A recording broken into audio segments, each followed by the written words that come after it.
Entonces, bueno, dos preguntas iniciales para que vayamos empezando. Espero que todos hayan recibido el mensajito que les mandé ayer.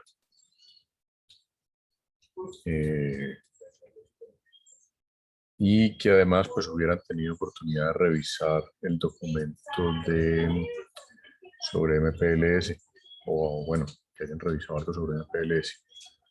No sé quién quiere empezar a hablar del tema.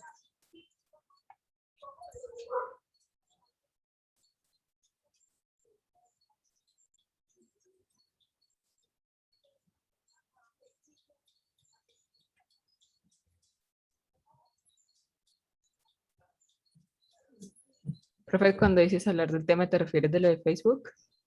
Señora. ¿Sí? Yes, indeed. Ah, listo. Pues yo estuve leyendo en unas páginas, aunque la mayoría decían lo mismo que la página que nos mandaste, pero lo que no entendí, o sea, todos explicaban como qué había pasado, pero no cómo había pasado. No entiendo cómo es que puede fregarse algo así como lo del protocolo, ¿cómo es que se llama? ¿BGP? BGP. Sí. ¿Cómo es que se llama? A ver. No, perdón, es que no me acordaba, no sabía si era BGP, GP. Pero ¿saben cómo funciona BGP? Sí, sí, sí, ahí entendí, pero no entiendo cómo es que se pudo haber fregado. ¿Ustedes no vieron BGP el semestre pasado? Que yo recuerde, no, profe. Johan, que tiene la mano levantada. David, Profe, nosotros no vimos protocolo el semestre pasado. ¿cómo así que no vieron protocolos el semestre pasado? No, De, sí lo vimos, pero no vimos ese. Vimos de enrutamiento, creo, SPF y... Ajá, esos dos, estático. Pero, profe, pues lo que yo vi fue que, pues lo que dice que Camila Alejandra eh, con el protocolo BGP, pero fue porque quedó mal configurado, entonces pues como que se tumbó y el problema era específicamente en el DNS, entonces el DNS no era reconocido y por lo tanto la búsqueda a las páginas no estaba funcionando y pues el problema era que como ello está como por el protocolo, no había como conectividad entre los dispositivos y los servidores y todo, entonces no les podían hacer como telnet, no podían hacerle como gestión remota para arreglarlo de una. Entonces tenían que ir como analógicamente ir a conectarse al switch directamente para poder arreglar el problema y por eso fue que se demoró tanto, porque son instalaciones que tienen como que poco acceso, la parte física, y por eso se demoró tanto, porque mientras llegaban a como la parte física, acceder a los servidores, a todos los dispositivos y volver a configurar todo el protocolo que había estado mal configurado.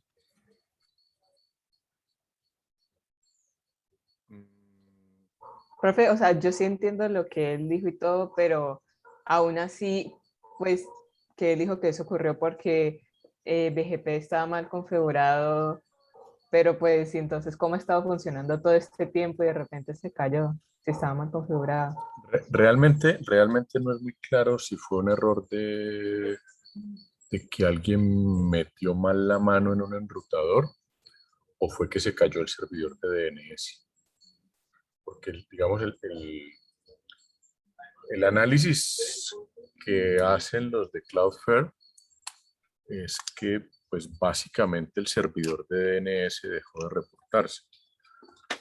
Yo no sé si ustedes saben cómo funciona el tema de los DNS, la replicación de sí, la replicación de los DNS en Internet. No, profe. Más o menos. Okay.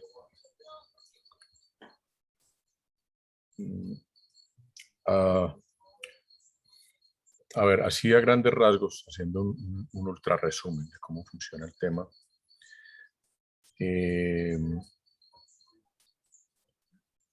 Pero saben cómo, o sea, saben qué es el DNS, ¿cierto? Sí.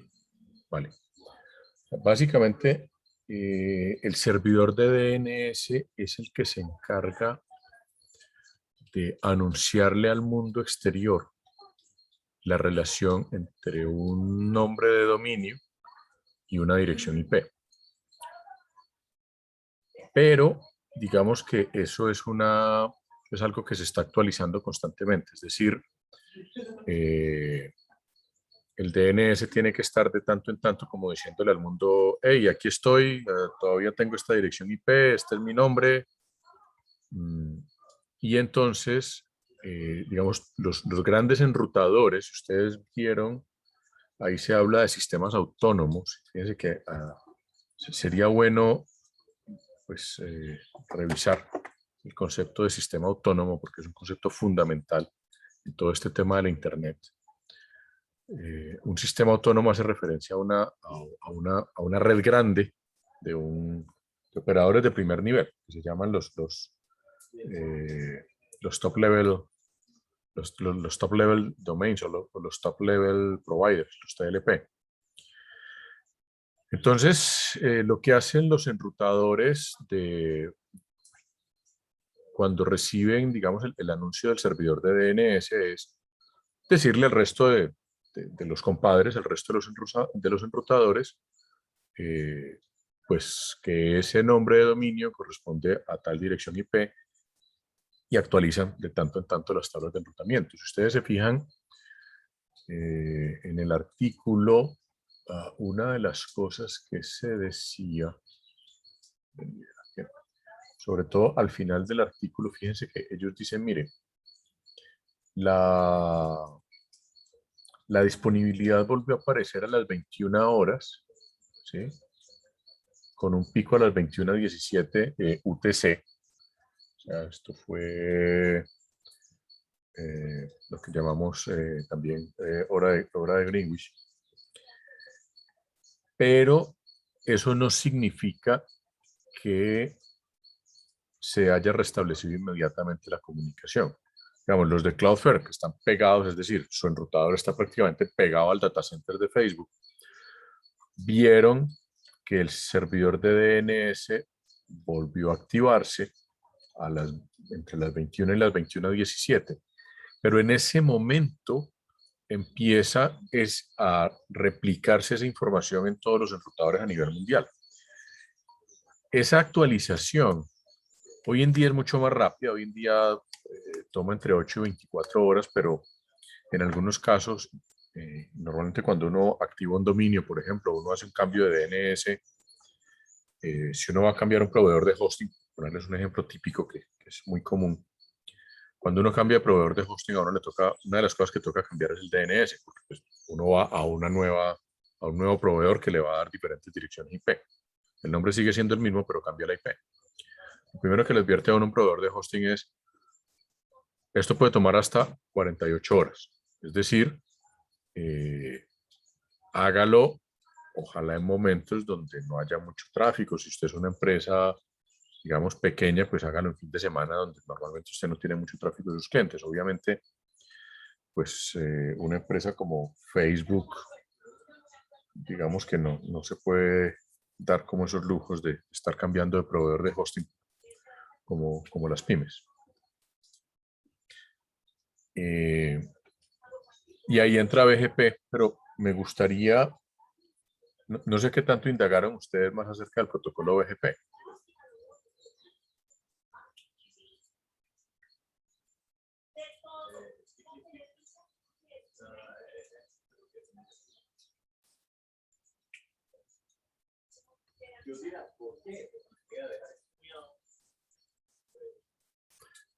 Además, no sé si notaron las direcciones IP de los enrutadores de Cloudflare, ¿no?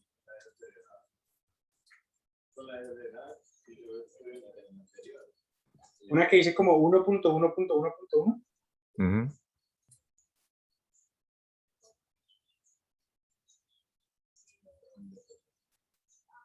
¿Ese es el proveedor que le presta a Facebook el DNS? No, ese es uno de los proveedores que le da servicios de conectividad a Facebook. Es como un proveedor de primer nivel de redes de comunicaciones. Pero el DNS estaba en el data center de Facebook. Y la razón por la cual tuvieron que salir corriendo a intentar entrar al data center, y no sé cómo hicieron, porque una de las informaciones que salió ayer en el New York Times era que incluso los sistemas internos de Facebook estaban fallando, entonces a mucha gente no les funcionaban las tarjetas de acceso a las oficinas. Sí, no podían entrar. Entonces tuvieron que ir físicamente al data center a poder reactivar el DNS. Al menos aparentemente eso es lo que dicen muchas noticias de prensa. Yo no sé hasta dónde. Creo que, no sé si Facebook ha dado ha hecho algún anuncio de prensa o ha dicho algo, ¿no? Profe, aquí hay algo que como que responde a la pregunta de Alejandra. ¿Qué? Dice que el problema inició con un cambio en la configuración que afectó completamente el backbone interno, y en cascada a Facebook y a otras propiedades desapareció, impidiendo, o sea, dificultando que Facebook volviera a ofrecer el servicio en ese momento. Después de una actualización, creo, se dañó la parte del backbone interno. Pero eso es porque, o se cayó el servidor de DNS o desconfiguraron el router que maneja el BGP. Sí, el Cloudflare 1.1.1.1 DNS no respondía más a los queries de la IP address de facebook.com. Ve, profe, Ahora, y Facebook, ¿para qué necesitaría un DNS? ¿Por qué no usar los que ya están? porque es que todo mundo que tiene conexión a internet tiene que tener un DNS. Lo que pasa es Pero, o que sea, me refiero como, ¿por qué no usar los, por ejemplo, los servidores de Google o los de Cloudflare y simplemente necesitarse ahí? los de Google, por razones más que obvias, ¿no? O sea, yo creo que Facebook no le va a comprar servicios a Google ni que se congele en el infierno.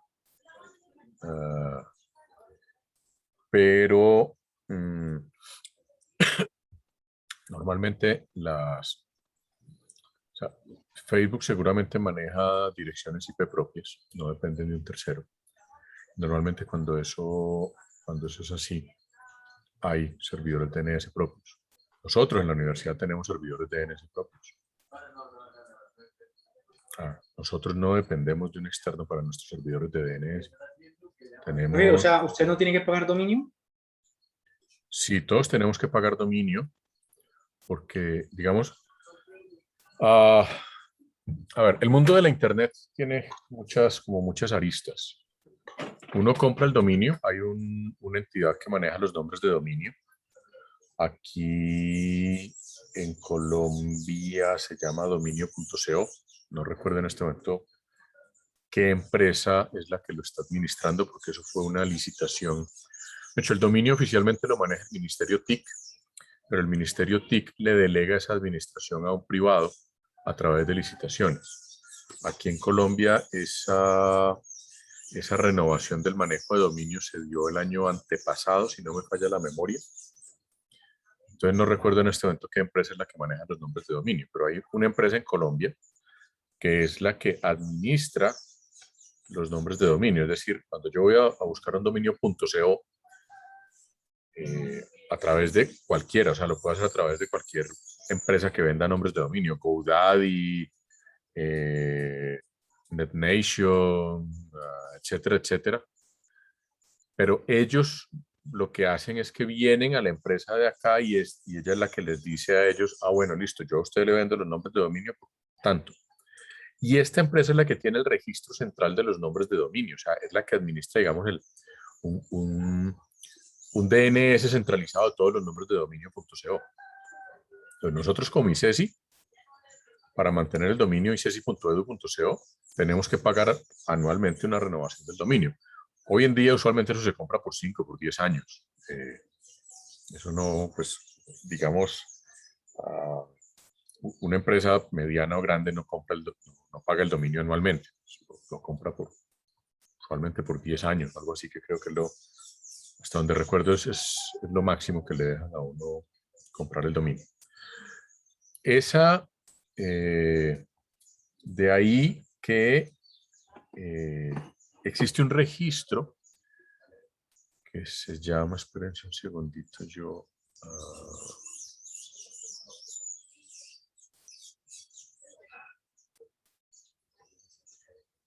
bueno, se me olvida el nombre en este momento, ahorita lo busco, pero existe un registro centralizado con la información de los nombres de dominio. Cuando uno registra un nombre de dominio, uno tiene que registrar en un organismo, digamos, confederado, donde si son dominios.co es Colombia, y cada país tiene sus dominios, los que se llaman top level domain, es decir, los que son .com, .edu, .org, etcétera, que no tienen, digamos, código de país, son los que llaman los top level domain. Eso los maneja directamente una entidad que se llama la ICANN, que es el administrador de nombres de dominio de Internet. Y ellos le piden a uno periódicamente que actualice el registro. Cuando uno registra un nombre de dominio, uno tiene que registrar un contacto administrativo, que es básicamente quien paga las facturas, y un contacto técnico, que es la persona a la que normalmente contactarían cuando hay un problema con el dominio, alguna falla con el DNS, en fin, problemas que se pueden presentar. Y luego viene todo el tema de los DNS. Entonces, yo compro mi dominio a pepitoperez.com.co. Y ahora, ¿qué hago con ese dominio? Yo puedo buscar una empresa que me hospede páginas web, llámese, hay montones. Hay One and One, por ejemplo, que es una muy grande, Blue Hosting, GoDaddy. Entonces yo digo, bueno, voy a pagar un host para tener una paginita web y 2 direcciones de correo electrónico. Entonces voy donde una de estas empresas y me dicen, listo, sí, compadre, yo por un año de hosting le cobro tanto, le encimo las direcciones de correo electrónico o se las cobro por separado, depende muchísimo de la empresa y de los servicios que le ofrezcan a uno, porque hay unos que le dicen, listo, yo hasta le regalo una página web. Incluso los operadores, casi todos los operadores aquí en Colombia tienen algún servicio para MIPYMES. O sea, si uno tiene una cuenta corporativa con cualquiera de los operadores, Claro, Unetigo, Emcali, ETV, Telefónica, etcétera, etcétera, muchas veces ellos le ofrecen a las empresas que le hospedan la página web y hasta le hacen un diseño básico, pues gratis. Entonces depende de todo eso, pues uno dice, bueno, me voy a ir con tal empresa. Y ellos le dicen, bueno, listo, para usted montar su servidor aquí, montar su dominio, entonces tiene que configurar los DNS de esta manera. Nuestras direcciones IP DNS son estas y nuestros nombres de los servidores DNS son estos. Entonces, uno configura eso en su servidor y ya con eso uno queda con DNS. Pero digamos, son empresas que tienen su propio DNS y hospedan un montón de gente. Redes grandes como la nuestra, como la de ICESI, o como la de muchas grandes empresas, pues nosotros tenemos nuestro propio DNS y administramos nuestros propios DNS, porque en la universidad tenemos más de uno, por redundancia, para evitar que pase lo que le pasó a Facebook, entre otras cosas. Entonces, usualmente nosotros tenemos, y en todas las configuraciones de DNS, hay un DNS primario y hay un DNS secundario, de toda la vida, o sea, uno por lo menos debe tener al menos 2 servidores de DNS, que por supuesto no deben estar físicamente en la misma máquina. Regla número 1. Sí, Joan David. Pero hay algo muy raro y que eso sí no entendí, y es que tengo entendido, o de pronto es miti, que ellos manejan la red por SDN. Entonces, ahí sí me parece un extraño, pero de pronto es miti y tenían esa parte del DNS física. Lo que pasa, lo que pudo haber ocurrido es que si hicieron una actualización por SDN, que no sé porque realmente no sé si Facebook ya está montado en SDN, pensaría uno que sí, pero la verdad hay mucha gente que dice que este Zuckerberg es tan tacaño y le pone tan poca atención a ese tema que podría ser que no. Pero el problema es que una vez vos haces una mala configuración y toda la red queda inalcanzable, eh, ya remotamente te queda difícil llegarla. O si es una falla física de la máquina, entonces pues no queda más de otra que ir físicamente y hacer un Como reinicio. tal, profe, lo que pasó sería como decir, te dañó el DNS y los equipos no dan PIN, entonces no podemos darle telnet. Sí, exactamente. O tienen un sistema de seguridad tan supremamente jodido que tienen cerrados todos los puertos para hacerle un telnet o un SSH. Profe, y lo otro es que supuestamente ayer se había filtrado mucha información de Facebook. Anteayer. Un ataque, un ataque. Entonces, no sé, ahí no tiene que ver o qué. Un ataque de negación de servicios es bien poco probable, muy poco probable. Y hasta ahora nadie, además, yo creo que cualquier organización de estas de, ¿cómo es que las llaman? De, de-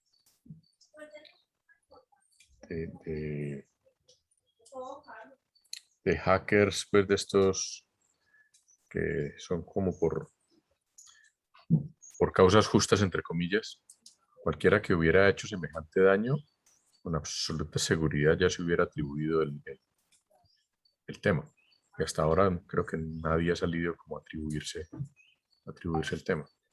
Pero sí lo del ataque de los datos, ¿no? O sea, pues eso Pero sí eso, hubo. pero eso, pero eso fue una exfuncionaria de Facebook que hizo una denuncia, y una denuncia formal además. O sea, entiendo que hoy incluso está dando testimonio ante el Congreso de Estados Unidos y van a volver a citar otra vez a los directivos de Facebook al Congreso, entre otras cosas porque Facebook en este momento tiene una demanda por violación de reglas de normas de libre competencia en Estados Unidos, por abuso de posición monopólica.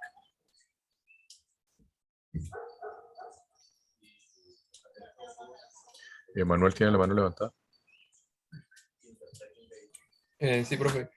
Es que no he entendido muy bien cómo funcionan los DNS. O sea, si yo le pido algo a un DNS, digamos, le digo que facebook.com, él me devuelve solo la dirección IP o también la ruta para llegar allá a los servidores. Ambas. Pero básicamente, o sea, básicamente el DNS lo que hace es mapear el nombre a la dirección IP. Es que en el momento en que vos tenés la dirección IP, tener la ruta también. Pero fundamentalmente el DNS lo que te da es la dirección IP que corresponde con tal nombre. Como dicen la mayoría de las cosas que uno encuentra acerca de qué es el DNS es como el directorio telefónico de la Internet. Es el que me asocia un nombre con un número. En este caso, el nombre de dominio con la dirección IP. Y entonces el problema de BGP es de la parte del enrutamiento. El BGP es un tema de enrutamiento. Lo que pasa es que, o sea, ¿cuál es el tema? Cuando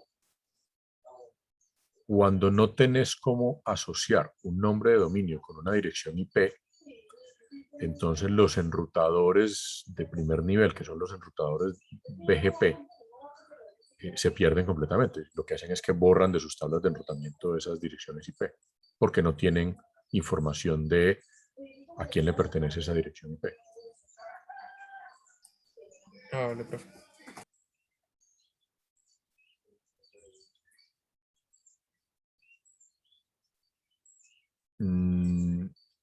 Permítanme un segundo.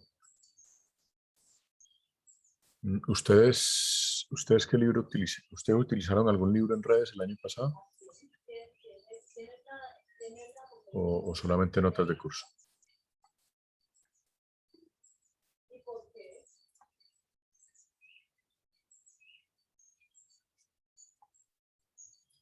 Usábamos material que el profe Cuellar nos enviaba. O sea, Pero un notas libro del como curso. tal, pues poco. Pues el de Tannenbaum estaba como en los recomendados. Listo. ¿Y qué? ¿Saben qué edición de Tannenbaum? ¿La quinta tal vez? Eso no me acuerdo.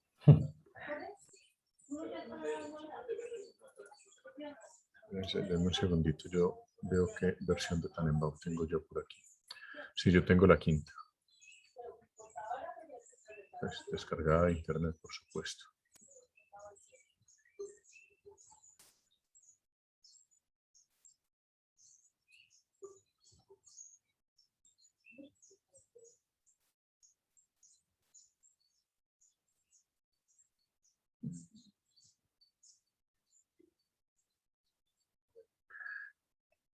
A ver, les voy a dejar varias lecturas. Ahorita les digo por qué.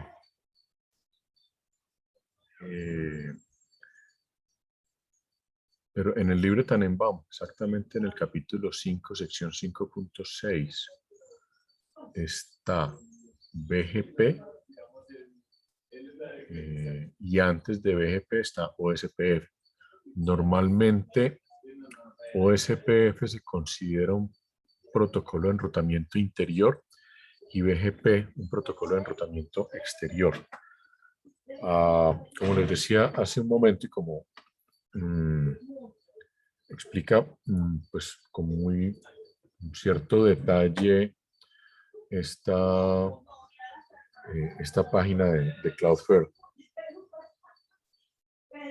Permítanme un segundo, yo les comparto.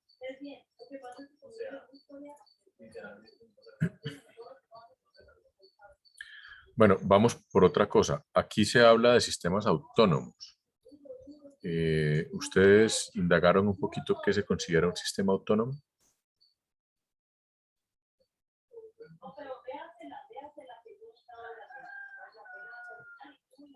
Ahí arribita lo dice, ¿no, profe? Ahí da una mini definición.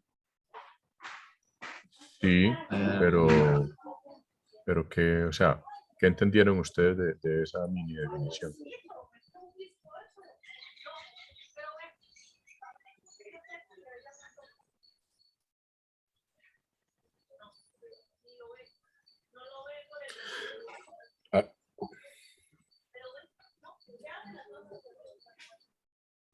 A ver, otra vez, versión ultra resumida, pero les va a quedar tarea también.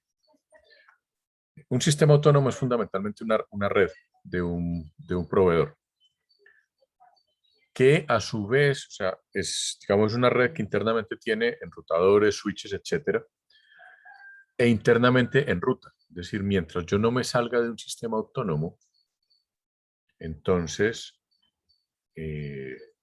los enrutadores van a funcionar con un protocolo como el OSPF, que es un protocolo interno.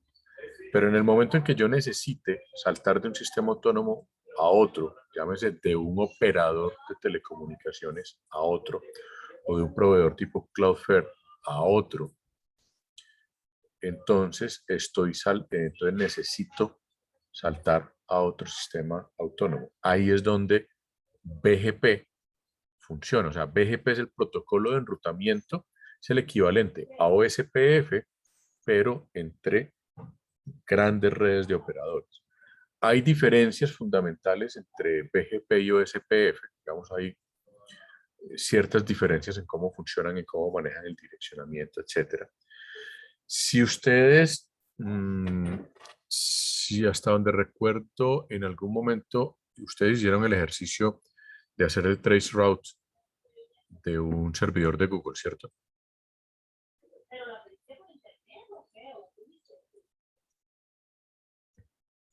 Lo hicieron hace unas 4 semanas, si no me falla la memoria, 4 o 5 semanas. Para explicar el protocolo o algo así, ¿no? Sí. Si ustedes repiten ese proceso, si ustedes vuelven y hacen el trace route, van a ver que van a encontrar en cualquier ruta que nos lleve fuera de Colombia, van a encontrar ustedes unos enrutadores con unas identificaciones tipo AS, alguna vaina, o sea, con algún número como este que aparece aquí.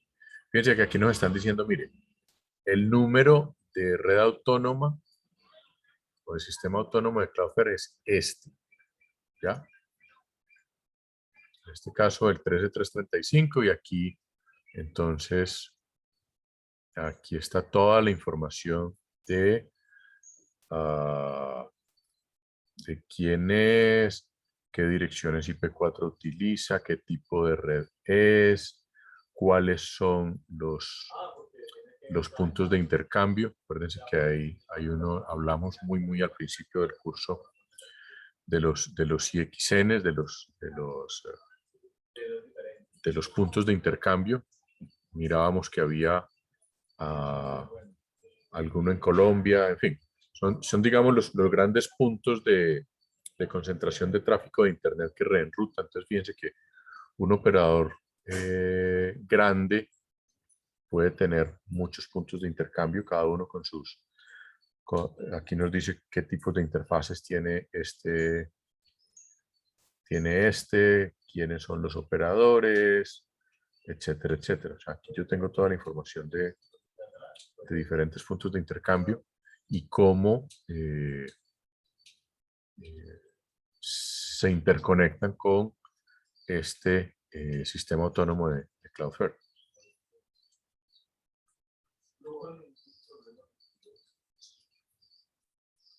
Y además, pues, qué otros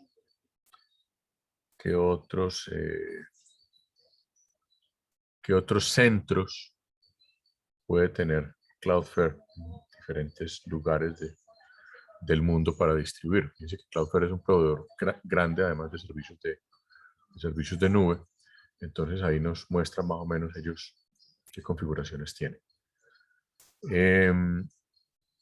Aquí en la misma página de Cloudflare hay unas explicaciones interesantes, básicas, pero también bastante buenas de qué son los sistemas autónomos, cómo funcionan. Aquí está la explicación de los sistemas autónomos, cómo funcionan los protocolos, cómo funciona el BGP.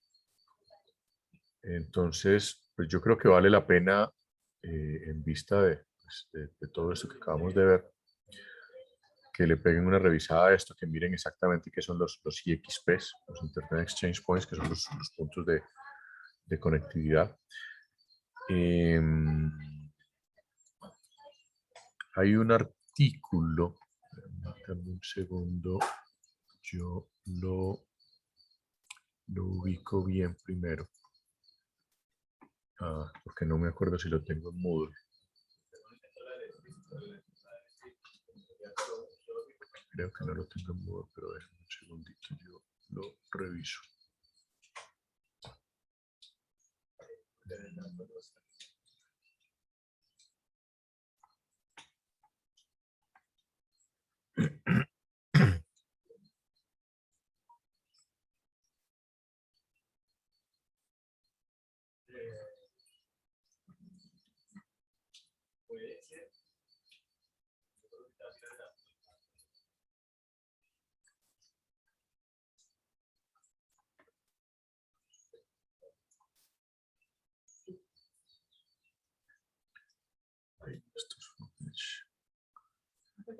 No, no lo tengo aquí, pero déjenme un segundito, ya lo ubico, que lo acabo de ver hace nada.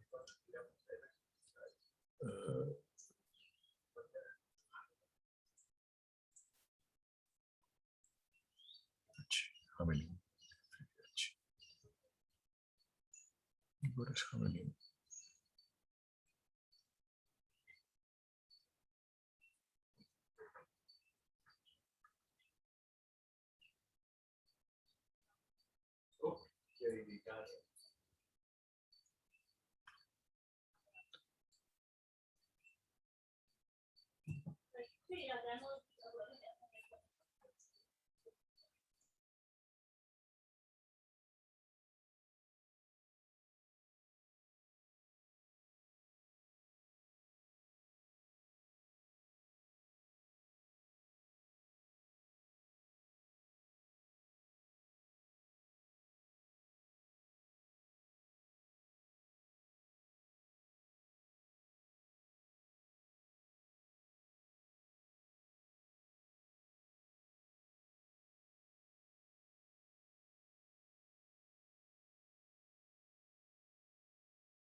Este es un trabajo interesante, ya se los voy a poner en Moodle, que tiene mucho que ver con esto, que hace un análisis de los IXPs aquí en Latinoamérica.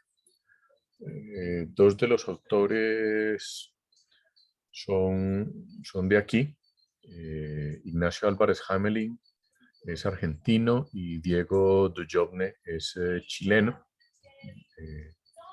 Ignacio creo que está en la Universidad de Buenos Aires, Diego en la Diego Portales. Y ellos hacen un trabajo bastante interesante que lo presentaron en la revista de ACM Sitcom y hacen una revisión del tema de los puntos de intercambio. Explican muy bien cómo funciona los IXPs, cómo han evolucionado, explican un poquito qué son los IXPs, cómo funcionan, y hacen un análisis de cuáles son los IXPs que tenemos aquí en América Latina. Y eso permite entender un poco todo el tema de los sistemas autónomos. Y por supuesto, pues hay una serie de referencias bastante interesantes también. Entre otras cosas, fíjense que hacen una referencia a ISA. ¿Alguno de ustedes sabe por qué?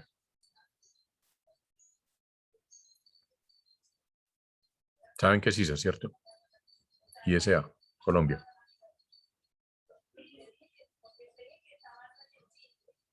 La verdad, ni idea, profe.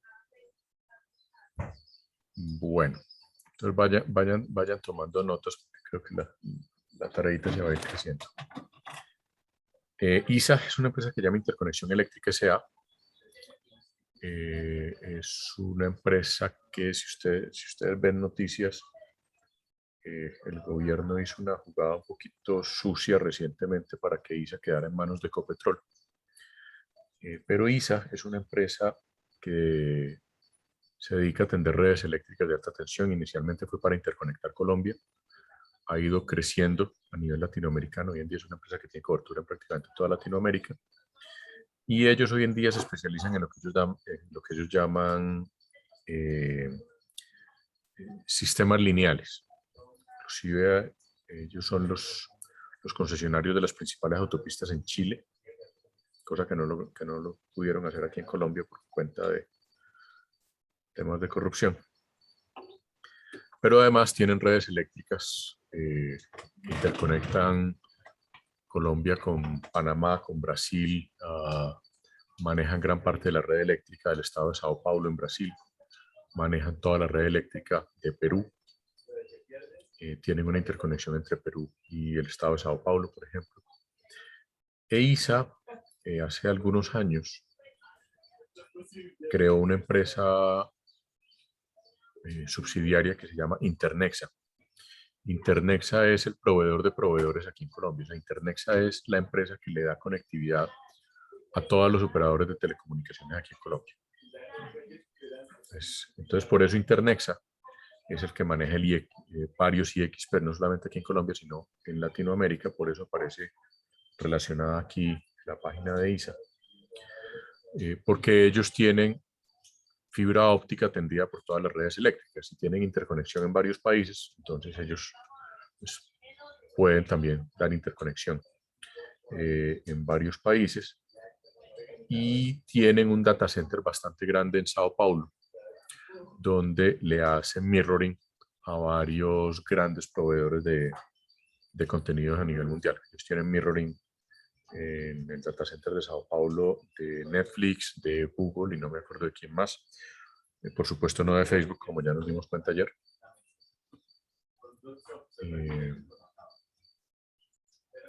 Entonces, bueno, les voy a poner este artículo allí en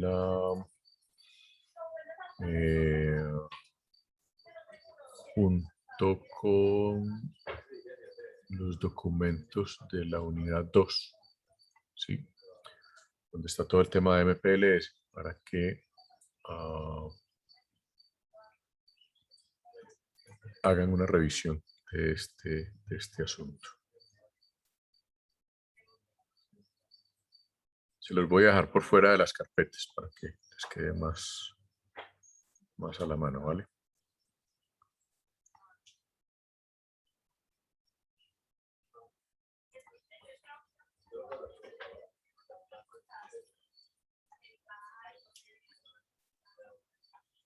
Es muy fácil encontrarlo porque está con el título del artículo, está con el apellido de uno de los autores, de Ignacio Álvarez Hamelin.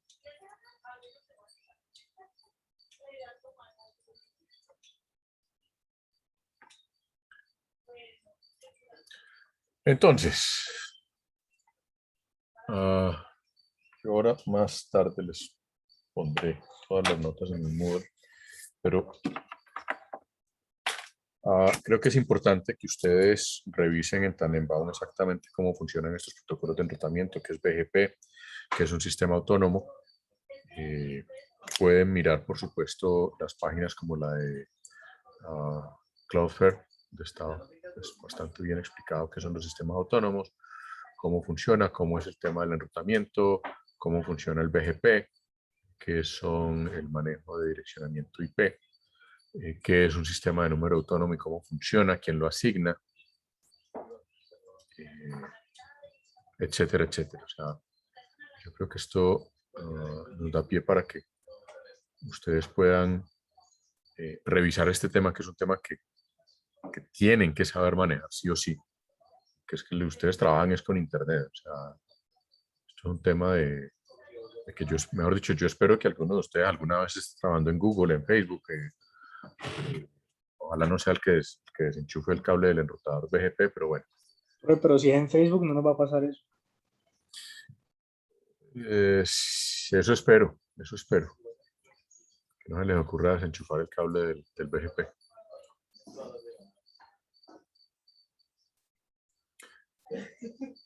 Entonces, bueno, la idea es que ustedes indaguen un poco más sobre esto. Ahora me hicieron la pregunta de, que no sé si la hicieron para todos o para... Ah, sí. Si MPLS es similar a BGP, y amplío un poquito la respuesta. MPLS se considera un sistema dentro del sistema autónomo, es decir, MPLS funciona dentro de un sistema autónomo, igual que OSPF. Es más, como veíamos el jueves pasado, MPLS utiliza OSPF como uno de sus algoritmos de enrutamiento. Entonces, BGP está por encima de MPLS, en el sentido que BGP es un protocolo que enruta grandes redes que internamente hacen uso de MPLS. Entonces, ahí también vale la pena que ustedes miren un poco cómo es esa interacción, es decir, si la interconexión entre sistemas autónomos es a través de BGP y ese sistema autónomo utiliza MPLS, entonces, ¿cómo funciona el cambio? ¿Quién es el enrutador? En este caso, ¿quién sería el enrutador de borde que cambia de MPLS a BGP y viceversa?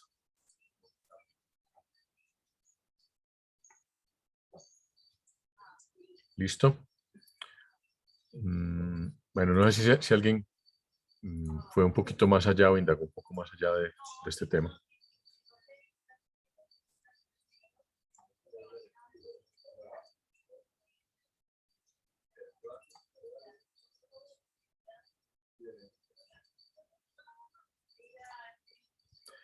Bueno, ¿quién de ustedes le echó una mirada de pronto a la documentación que hay sobre MPLS en el Moodle? Específicamente al del IP Journal.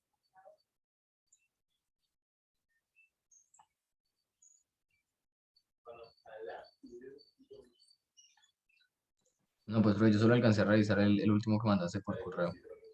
No alcancé a revisar otro. Ok, Ve, profe, señor. hablando de eso, ayer supuestamente también se empezaron a cargar las otras redes que no tienen que ver con Facebook, ¿Que no tiene que ver con pero Facebook? que no tienen que ver con Facebook. ¿Cuáles? Supuestamente dice que TikTok se había caído también, Telegram,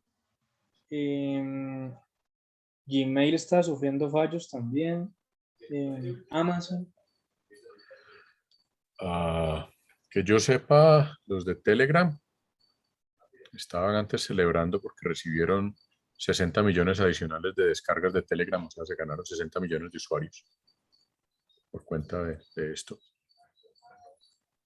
Y yo no he visto que haya habido ninguna otra que haya reportado. Pero sí hubo gente que no se podía conectar a Telegram porque habíamos mandado un link para un grupo para hablar por allí y no podían ingresar, o sea, no podían ingresar a Telegram. Pero, Y en TikTok estaban diciendo que no enviaban mensajes. pero posiblemente por congestión, ¿sí? Ajá, puede ser. Pero no porque estuviera inalcanzable la red. O sea, lo que hubo sí fueron problemas de congestión, porque obviamente, o sea, ¿qué fue lo que pasó? ¿Cuál fue el fenómeno que ocurrió? Y también lo explican allí un poquito en el artículo de Cloudflare.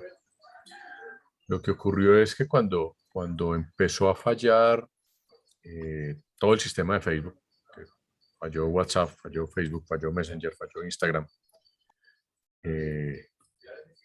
la gente entró en pánico. Además porque hay un fenómeno también que está ocurriendo y es la dependencia de las redes sociales que le genera a muchísimas personas un tema de ansiedad.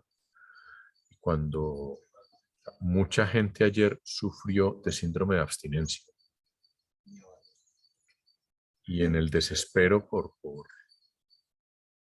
tratar de no desconectarse de sus redes sociales, pues empezaron a congestionar otras redes. Pues, básicamente lo que pasó fue que N millones de usuarios de Facebook se volcaron a usar otro tipo de cosas, entre ellas Twitter, por ejemplo. Es más, el mismo Facebook utilizó Twitter para reportar que tenían problemas. ¿Eso es lo otro? ¿Twitter no es de Facebook? No, es de las empresas que pertenecen al conglomerado de Facebook, hoy por hoy, al menos las de redes sociales, porque Facebook tiene otro montón de empresas. Hoy por hoy son, además de Facebook, son WhatsApp, Instagram y el Messenger, que es de Facebook, pero que a veces funciona como una cosa medianamente aparte. Twitter es una empresa aparte. Telegram es una empresa aparte, es más, Telegram es rusa. Hay otras, por ejemplo, Signal. Signal es incluso abierta, o sea, no pertenece pues como a una empresa particular. Lo mismo WeChat es China. Pues, hay muchas otras redes sociales que son independientes pues, de Facebook. ¿Snapchat no es una era de Facebook, ¿no? Snapchat no me acuerdo, la verdad. No sé. Es que Snapchat sí estaba funcionando y me parecía raro que funcionara. Entonces no es de Facebook. Supuestamente es de Facebook. Si está funcionando es porque no es de Facebook. No. O sea, todavía hay quienes sobreviven al monopolio. Bueno, entonces.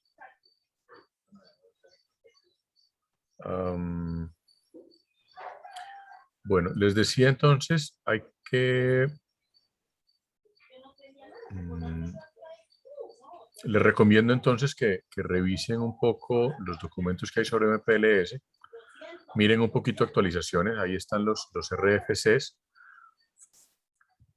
Específicamente, les recomiendo que revisen el RFC 7552 que está ahí en el Moodle, que son actualizaciones al LDP, al Label Distribution Protocol, que es el protocolo principal de enrutamiento alrededor de MPLS.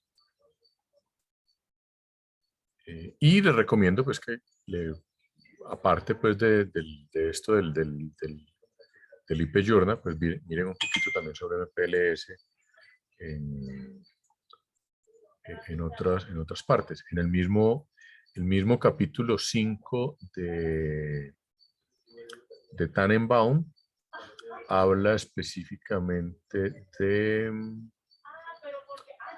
¿qué se me hizo? Acabo de ver MPLS en el capítulo 5, se me perdió. herramienta de fragmentación, modelado de tráfico, control de admisión, algoritmos de control de congestión, Anycast, redes ad hoc, fragmentación, ruta más corta.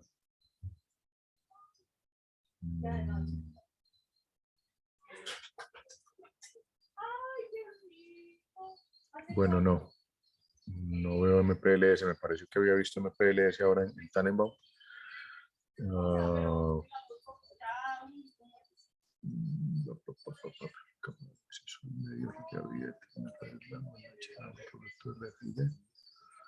Campañas de datos, ventana deslizante de ese.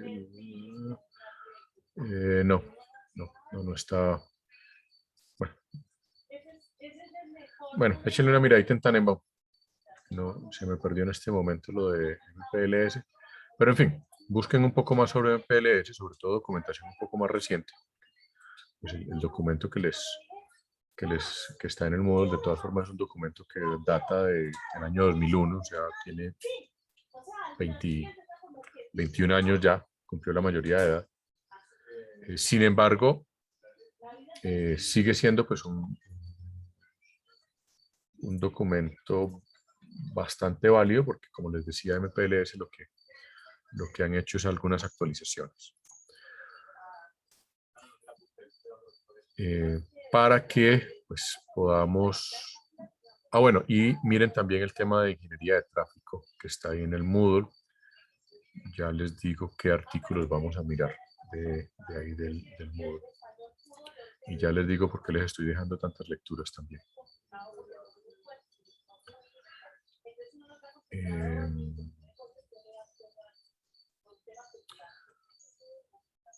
Bueno, les recomiendo particularmente porque tiene que ver con ingeniería de tráfico sobre MPLS, y que es ingeniería de tráfico más allá de Erlang. Este es un artículo también bastante viejo, sin embargo sigue siendo bastante vigente. Hay un tema también, y es que todos estos temas de ingeniería de tráfico, la literatura que hay es literatura bastante, es que no es reciente, no es nueva, pero no por eso está desactualizada. Si ustedes revisan también en Tannenbaum, en el capítulo 5 de Tannenbaum, hay algunos temas relacionados con el asunto.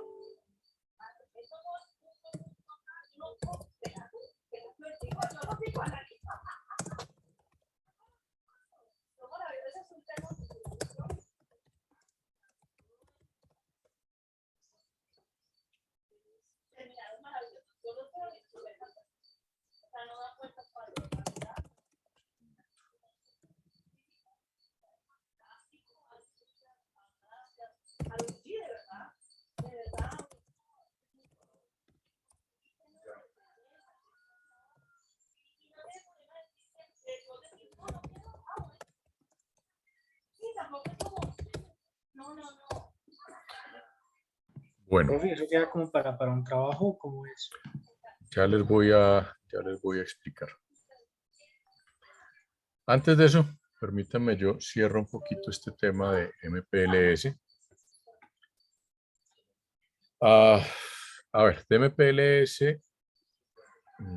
y esta es la razón por la cual hay quienes dicen que MPLS es un protocolo de nivel 2.5, como les decía también el jueves, hay unos puristas que no. Pero si ustedes miran dónde entran las etiquetas dentro de los diferentes protocolos de nivel de enlace, hoy por hoy lo más común es que las conexiones sean a través de Ethernet o a través de GPON. De tal manera que, fíjense que aquí tenemos los rótulos de MPLS están justo entre el encabezado de LLC, o sea, el encabezado de nivel 2, y el encabezado del subnivel MAC. Recuerden que en la arquitectura de redes normales, el nivel 2 generalmente está subdividido en un subnivel de acceso al medio, que tiene que ver con todo lo que vimos de los mecanismos de acceso al medio, y un nivel LLC, que es donde está, por ejemplo, todo el tema que ustedes ya seguro creo que manejaron también en el curso de redes 1 de las VLANs y demás. El tema de las VLANs aparece aquí, en el LLC. Pues entre el encabezado del LLC y el encabezado de IP está todo lo que son los rótulos de MPLS. Y aquí se ubican en el caso de una red de Ethernet, pues una 802 en general, de toda la familia 802. Aquí cuando hablan de 802, pues estamos hablando de toda la familia 802. Ethernet, Wi-Fi, etcétera, etcétera. En algunos sistemas como los sistemas que utilizan ADSL, por ejemplo, o XDSL en general, y algunos sistemas GPON, los especificados por la ITU, el encabezado de nivel de enlace de datos es un protocolo que llaman protocolo PPP, el protocolo punto a punto,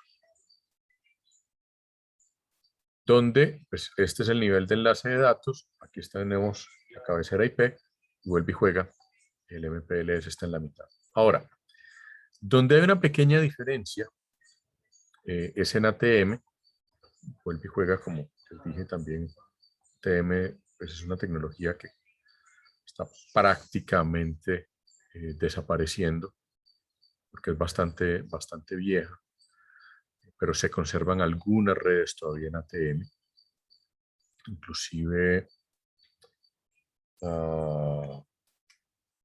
como pura curiosidad histórica. Por allá cuando la Universidad Autónoma construyó su campus hacia el año 95, fue la primera red local ATM que se instaló en Colombia. Eso fue una cosa así de bombos y platillos, tarara, tarara. Sin embargo, lo que pasó es que ATM como tecnología de red local fue un fracaso total y 4 o 5 años después los de la Autónoma tenían que estar echando a la basura toda su red ATM maravillosa y cambiándola por la venerable Ethernet, que sigue funcionando hoy en día después de más de 40 años de haber sido desarrollada. Bueno, cierro paréntesis. Les decía que aquí en ATM es un poquito distinto porque ATM tiene una cosa que se llama el encabezado BPI-BCI, que es la forma como se enruta dentro de ATM, y MPLS es muy compatible con ATM. O sea, MPLS, digamos que se derivó de la forma de enrutamiento original del ATM. Por esa razón, el rótulo, el label de más arriba en la pila del stack de MPLS está en el campo específico de enrutamiento de ATM. O sea, para los switches un switch ATM lee este encabezado en forma nativa. Pues ahí lo que hicieron los que desarrollaron MPLS fue tomar, digamos que algunas cositas buenas que tenía ATM en términos del enrutamiento, que era muy ágil, y lo llevaron a MPLS para poder garantizar el sistema de multiprotocolos que tenemos hoy en día. Ahora, todo esto va de la mano de un concepto que en el caso de las, digamos, de las redes ópticas, esto creo que ya lo hablamos también, pero simplemente lo traigo a colación para repasar.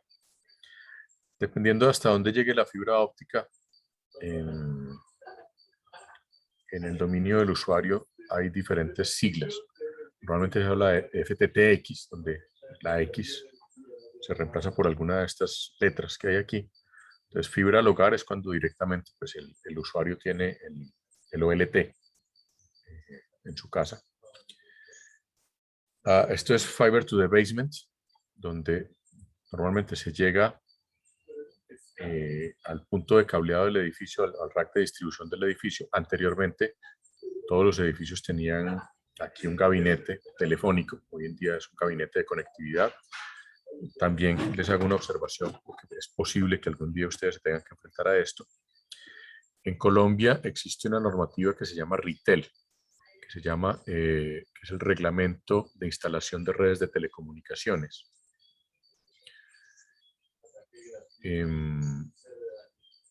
Que es el que establece cómo los constructores deben dejar cableado una construcción, un edificio hoy en día para garantizar que cualquier operador de telecomunicaciones pueda llegar al edificio, conectar su red y hacer la distribución dentro del edificio, dentro de la construcción, sin hacer lo que hay que hacer hoy en día, que cada operador llega, pasa el cable por la ventana del vecino, etcétera, etcétera. O sea, hoy en día los constructores se supone que están obligados a cumplir retail.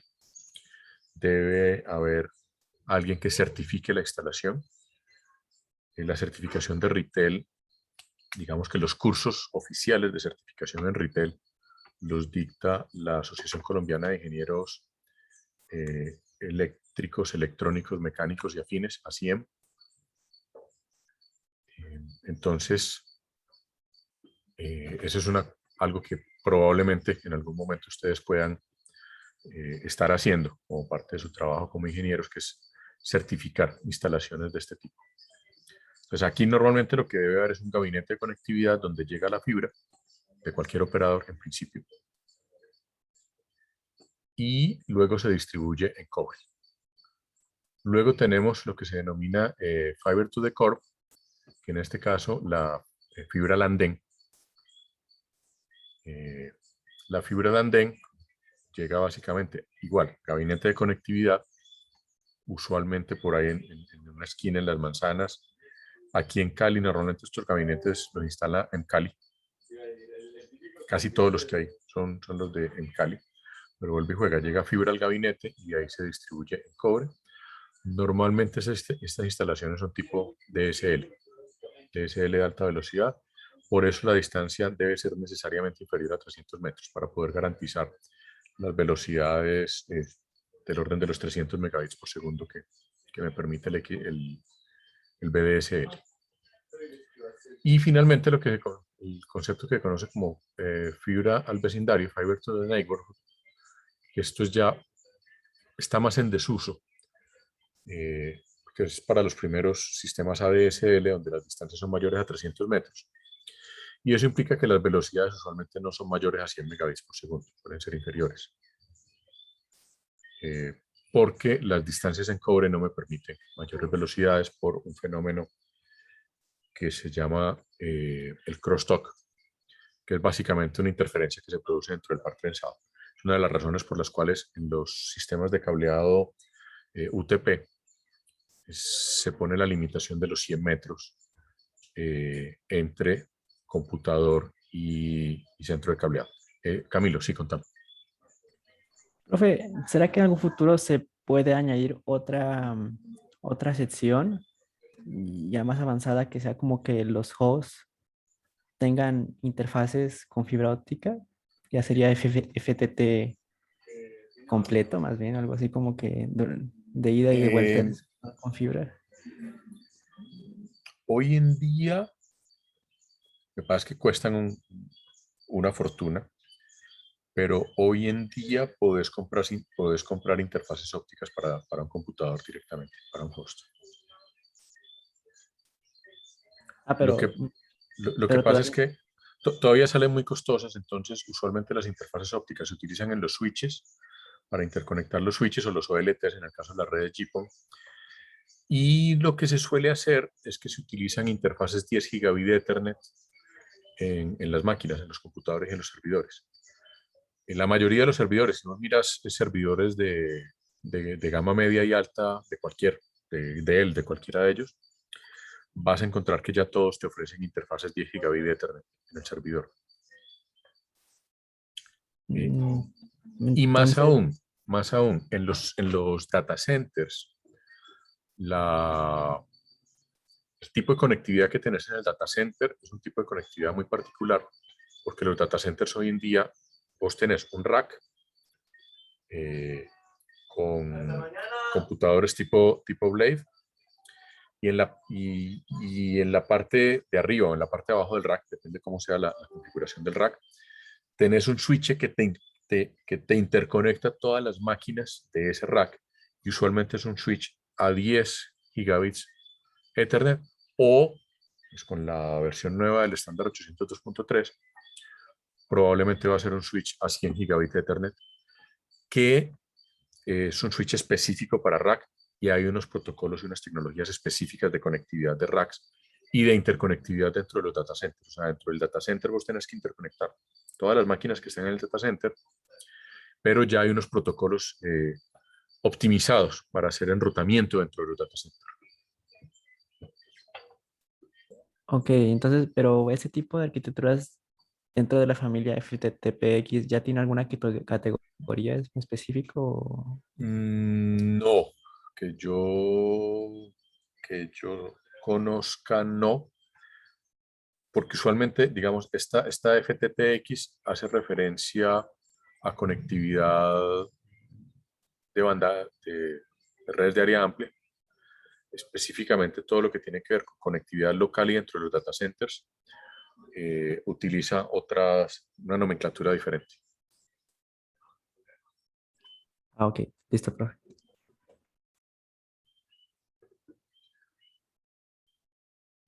Sí, yo sé que hay un curso que ustedes ven, que creo que es en el semestre siguiente, donde entran un poquito más en detalle en este tema de la conectividad de los data centers. Porque, como les digo, además es un campo súper especializado, porque es o sea, el tema, con el tamaño que tienen los data centers hoy en día, el tema de la conectividad dentro del data center es un mundo completamente aparte, que en algunos casos utiliza las mismas tecnologías Ethernet, o sea, el mismo 802.3, pero en variantes muy particulares para conectividad de data centers, además porque la densidad de conectividad entre un data center grande pues es monstruosa. No estamos hablando del data center, dice así, pues que tenemos 2 racks y 40 servidores, pues una cosa por el estilo. Un data center grande, no debo tener fotos aquí a la mano. Yo tuve la oportunidad de conocer el Centro de Supercomputación de la Universidad de California. Y pues cada pasillo de esos eran 30, 40 racks llenos de máquinas. Entonces ahora imagínense un data center de Google o de Facebook. Bien.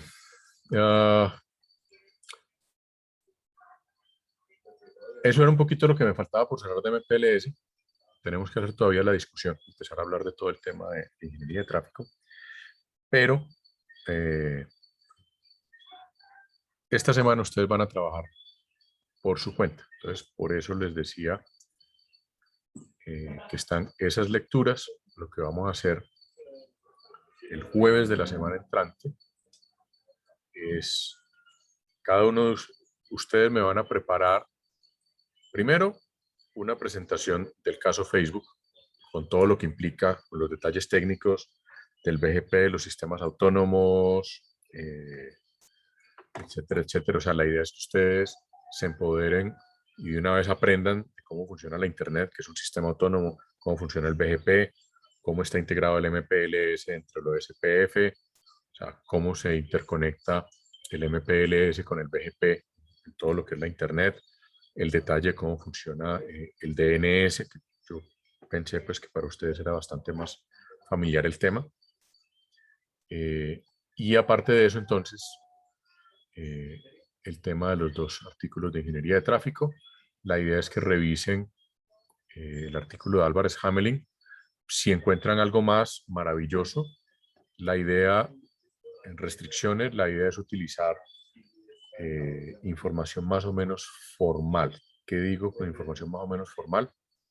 O información técnica de proveedores como esta de Cloudflare, por ejemplo, o artículos de, llámese Elsevier, ACM o IEEE. ¿Listo? Pues van a preparar una presentación sobre todo el caso Facebook con todos los detalles técnicos del tema. Van a preparar una presentación sobre todo el tema de ingeniería de tráfico en MPLS y cómo funciona MPLS con IP6, que es el RFC que les mostré hace un momento.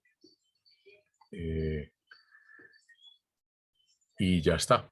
Con eso estaríamos cerrando este capítulo y empezaríamos la unidad 3. Y para la unidad 3 empezamos a hablar de redes definidas por software y redes virtualizadas. Yo les monté también en la carpeta de documentos de esta unidad 3, les monté la última IP Journal, la de julio de este año, porque tiene dedicado, la parte principal de la revista está dedicada al tema de NFV, Network Function Virtualization. Entonces, ahí tienen ese material.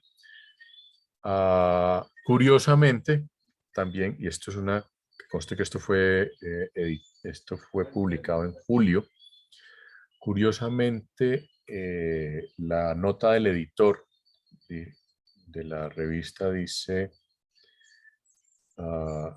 que en el primer número del IPJ 1998 estuvo dedicada al Border Gateway Protocol, al BGP. O sea que si quieren encontrar detalles del BGP, pueden irse al primer número del IPJ, porque ahí hablan de BGP. Les voy a leer textualmente lo que dice desde el lanzamiento del Internet Protocol Journal en 1998. Hemos cubierto diferentes aspectos de tecnologías fundamentales utilizadas en la Internet global y en las redes corporativas. Protocolos de enrutamiento como el BGP continúan jugando un papel crítico en la operación de estas redes, pero otros protocolos de enrutamiento están siendo desarrollados por la Internet Engineering Task Force para utilizar en ambientes de data center. Uno de estos protocolos es el Routing in Fat Trees Protocol. Hay un artículo dedicado a este protocolo, RIFT. Como les decía, es un protocolo de enrutamiento específico para data centers. Entonces, hay una explicación de esto. La IETF es, por supuesto, no solamente la única organización que genera estándares para las redes de computadores. Nuestro segundo artículo, por William Stallings, el mismo del MPLS, es una revisión del Network Function Virtualization, que es un conjunto de estándares emergentes que están siendo desarrollados por el European Telecommunications Standards Institute, ETSI. Todas las normas de ETSI son gratis, o sea que ustedes pueden, si quieren profundizar en este tema del NFV, pueden consultar directamente con ETSI. Y bueno, les recomiendo entonces este número del IPJ, que está bastante interesante, y ahí, como les digo, en el mismo IPJ pueden encontrar información sobre BGP, como les decía, con suficiente nivel técnico, pero también con explicaciones, pues en general, entendibles por personas, digamos, no especialistas, aunque sí con un nivel técnico como el que ustedes tienen.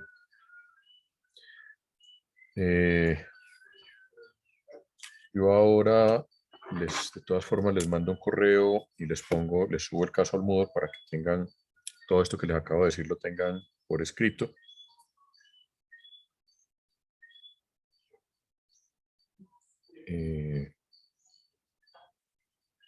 Profe, Pero esas como tal, presentaciones, ¿en Señor, cuántos grupos son?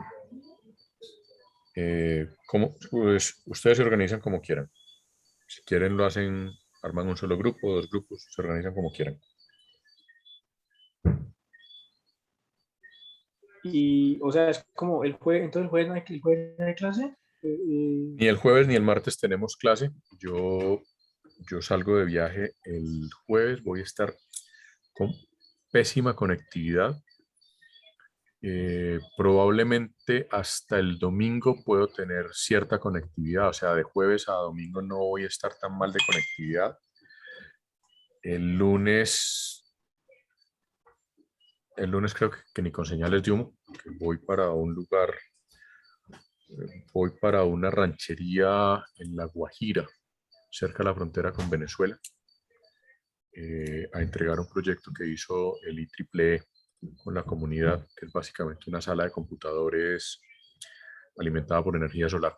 Es lo que se llama un sistema off the grid. Entonces, bueno, la conectividad dependía de centros poblados. Entonces, el lunes y martes voy a estar completamente desconectado. Yo espero regresar a la civilización, bueno, si Riohacha se puede considerar civilización, el martes al finalizar la tarde. No sé exactamente a qué hora esté llegando a Riohacha, porque digamos, las trochas en La Guajira, los tiempos de viaje por las trochas de La Guajira dependen un poquito del clima. Entonces, si hay buen clima, viajes desde Cuiza a Riohacha son entre 3 y 4 horas. Y si hay mal clima, cualquier cosa entre 3 y n horas. Yo espero llegar a Riohacha el martes hacia el final de la tarde. Espero estar alrededor de las 6 en Riohacha, pero como les digo, depende mucho del clima. Y el miércoles ya estoy, miércoles por la noche, estoy de regreso en Cali, o sea, el jueves nos volvemos a ver.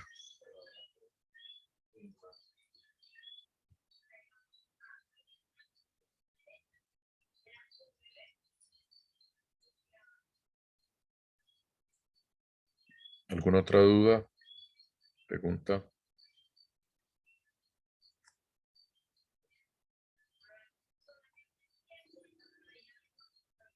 Entonces, ¿estás incomunicado estos días, profe? Por lo menos lunes y martes, absolutamente incomunicado. Jueves, viernes, sábado, digamos que no voy a tener una conectividad muy buena. No o sea, tengo comunicación, seguramente recibiré WhatsApp, seguramente podré leer correos, pero lo que no voy a tener es forma de conectarme a Zoom, cosas por el estilo. Ok, y dijiste entonces, una presentación es toda la descripción del caso Facebook y pues lo que implica, pues viendo todo lo del sistema autónomo y todo eso. O sea, Ajá. como también explicar ciertos conceptos, o sea, como hacer una introducción de los conceptos De y explicar. todos los conceptos de Internet, de enrutamiento y demás. Ok, y lo otro, la otra presentación no te entendí muy bien de qué es que era. Es ingeniería de tráfico en MPLS. De dos artículos que nos dijiste, ¿no? Sí. Fundamentalmente de esos dos, no están limitados a esos dos. O sea, digamos que esos dos son como creo yo, los principales, pero ahí tienen ustedes en el Moodle varios artículos y además pueden recurrir ustedes a otros documentos. Y entonces, como estructuralmente, ¿qué es? Como introducción, un poquito de definición, los conceptos y ya. ¿Qué es la ingeniería de tráfico? ¿Cómo hacer ingeniería de tráfico? Tipos de tráfico que se manejan en MPLS. O sea, es un poco traer todo el ejercicio que ustedes acaban de hacer en el parcial, traerlo a MPLS y cómo lo maneja MPLS particularmente. O sea, cómo hace MPLS el manejo de colas para segmentar los tráficos y para asignar recursos y ancho de banda en los switches para los diferentes tipos de tráfico. Ok, igual todo eso, o sea, toda la instrucción nos la mandas por el correo, ¿no? Sí, las instrucciones se las Listo, mando por profe. el correo. Ok. Ahora por la nochecita.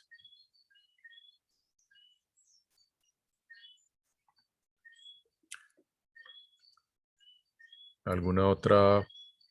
Bueno, la gran pregunta del millón. ¿Para cuándo son? Es para el próximo jueves. O sea, de este jueves que viene en 8, ya van a tener 10 días para trabajarle al tema.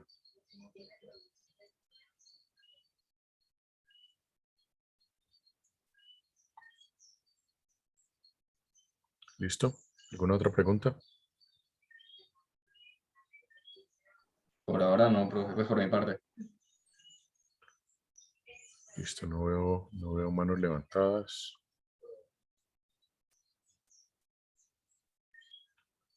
Ok, bueno muchachos, nos vemos entonces